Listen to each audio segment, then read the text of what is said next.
Alright, good morning guys. So, vacant tayo ngayon. At kami ay nagkagawa ni DJ Anjo ng speaker box. Ayan. So, ipipinish, imamasilya namin itong dalawang RE box natin ngayon. Ilulubog niya yung mga pako para makapagmasilya tayo bago natin pinturahan. So, nagawa na yung dalawa. Tinesting na rin natin lagyan. Tapos yung dalawa, tatapusin pa bukas. Ayan. Dalawang RE box. So bali, 8 na yung RE box natin mga tol. Same load pa rin tayo. E5 1250.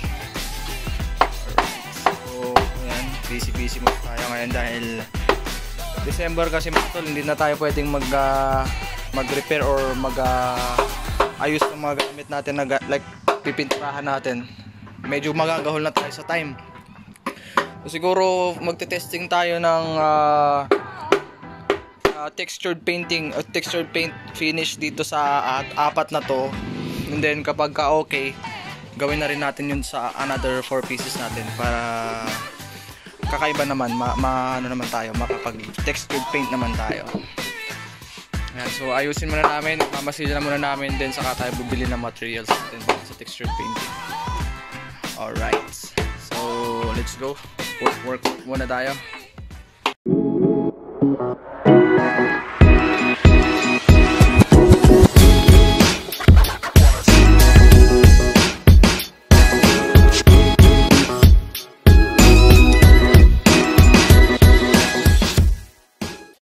Mamasilya na si DJ Anjo dito.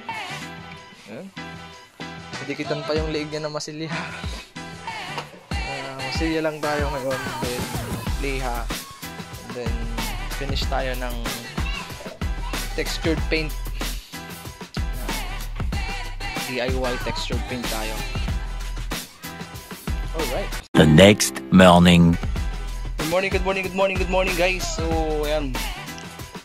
Salo ko yung gumagawa kayo ng mga hinang natin dito. Kasi ito gumawa na rin tayo ng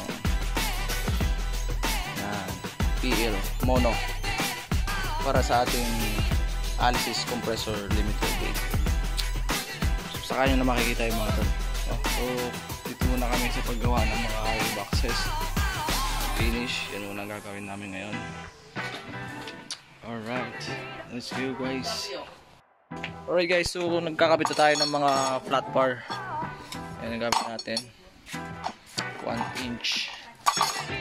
Tapos ginagawa natin, kinakabit na natin dito agad. Parang yung dun sa unang ginawa lang din natin na RE box. Kaya magbabawas lang tayo dito. Then kakargahan natin to ng epoxy para medyo pumatag yung itsura niya dito sa gitna. So yan, kapit na rin yung cornicles niya. Saka screw. Right, one down. Alright guys, ito na yung kanyang bracket sa likod. Ayan. Nasa line RE natin. Ayan. 4 pieces.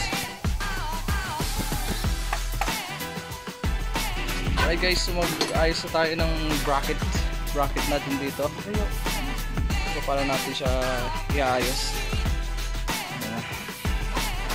Ready na to for textured paint. Connection.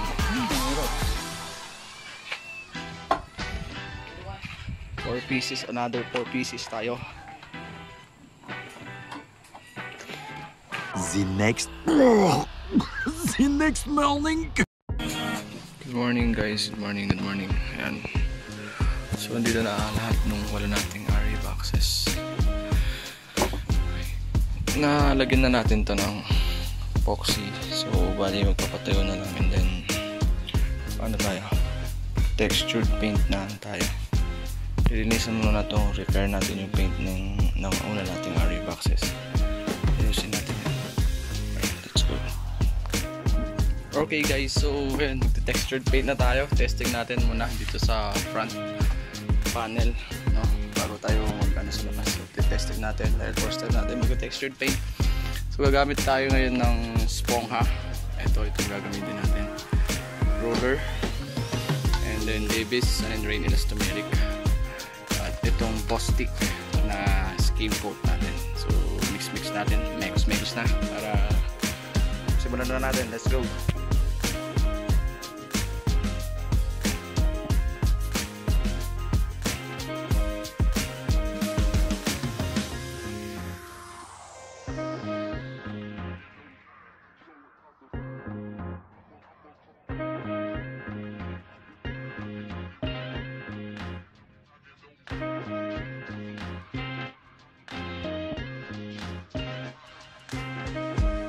Guys, so nagkakaroon tayo.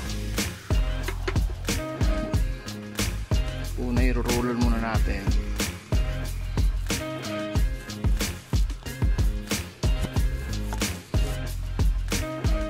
Pagka medyo lumapot mga tol, pwede natin lagyan ng tubig. Hindi siya mabilis matulad. Dahil dito sa plywood, pag na-apply na natin, mabilis kasi siyang tumutuyo eh. Kasi na-absorb ng plywood yung tubig ng ating skin coat at pintura. Ganyan lang siya. And then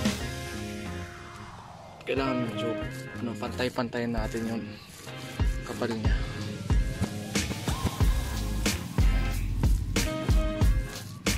Ayan. Natin gamitan na itong sponge. Ganyan lang natin. Spino siya kumpara sa textured roller. Ayan. Ayan.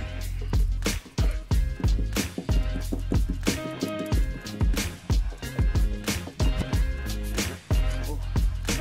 Ayan siya. Alright na.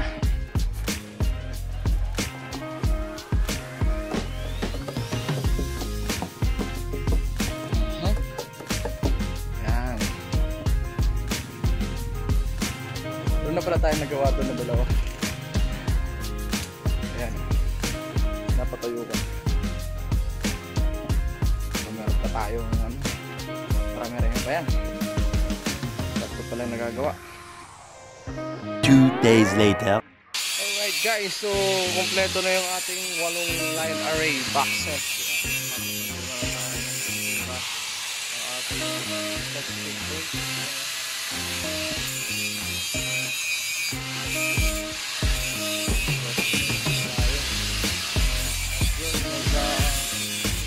Itin na rin ako ng mga bracket ng ating bagong line